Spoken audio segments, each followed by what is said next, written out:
So this past Christmas, I actually took it upon myself to actually try and attempt a challenge. And the challenge was to put on 1 kilogram worth of body fat over the Christmas period. And I've got to be honest to you lads, I failed pretty miserably. So let me just explain this to you in a little bit of detail. So first off, there's around 7,000 calories in 1 kilogram worth of body fat. My maintenance is around 2,600, which basically means that in order to put on 1 kilogram worth of body fat, I would need to intake around 9,000 to 9,600 calories. And the reason as to why I tried to do this is because I wanted to prove to people that putting on body fat over the course of Christmas is pretty difficult and isn't as easy to do as what a lot of people may think. And this could actually be expanded and exaggerated to include the whole, week between Christmas and New Year. Because at the end of the day, what I try and teach people is that people do not get fat in between Christmas and New Year. People get fat in between New Year and Christmas. Because at the end of the day, there's only 7 days in between Christmas and New Year, but there's around 358 between New Year and Christmas. Now, putting on a kilogram worth of body fat over the course of Christmas Day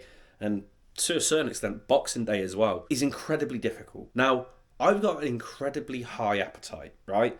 I like to eat. So over the course of Christmas Day, I had things ranging from breakfast. I had obviously a starter, a main course. I had a dessert at Christmas dinner. I had about 7 or 8 pints. I had multiple, pieces of chocolate, a lot of biscuits, a lot of cheese. I had a leftover sandwich. I had a lot of sausage rolls. I had a chocolate bar. I had multiple cups of coffee with lots of sugar in it. And despite that, I still only averaged out at around 4,600 calories for the whole of Christmas Day. Going forward into Boxing Day, I probably averaged out around 2,800 to 3,000 calories. And then I actually went on a night out on Boxing Day, which means the day after Boxing Day, I didn't really eat as much as what I normally would, because I was feeling a little bit fragile from the amount of jars that I was drinking Boxing Day. So that probably averaged out Boxing Day anyway. So, the overall average amount of calories I was intaking over Boxing Day, the day after Boxing Day, probably averaged out to around 2,600 calories. Basically, what I'm trying to tell you is that if you are scared that you're going to be putting on fat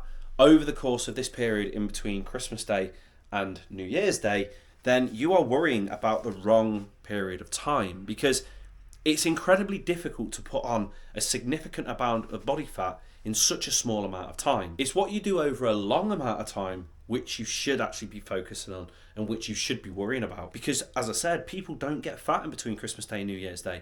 They get fat in between New Year's Day and Christmas. Because let's say, for example, that you adopt some pretty shitty habits and pretty shitty behaviours and start eating a little bit like a bellend. And you eat about 200 calories more than what you burn off. Now, 200 calories doesn't seem like much. 200 calories is the equivalent to a Mars bar or a pot noodle or a couple of cans of Coca-Cola. Now, if you eat 200 calories more than what you burn off consistently over the 358 days between New Year and Christmas, then overall you are going to be eating 71,600 calories more than what you burn off, which is the equivalent to around 10 kilograms worth of body fat. And as I said, that's only if you manage to eat 200 calories more than what you burn off every single day throughout the year, which isn't that difficult to do, especially considering there's a lot of you out there that do eat like bellends and don't act mindfully towards what you're intaking. So stop worrying about this week between Christmas and New Year and start thinking about what you're going to do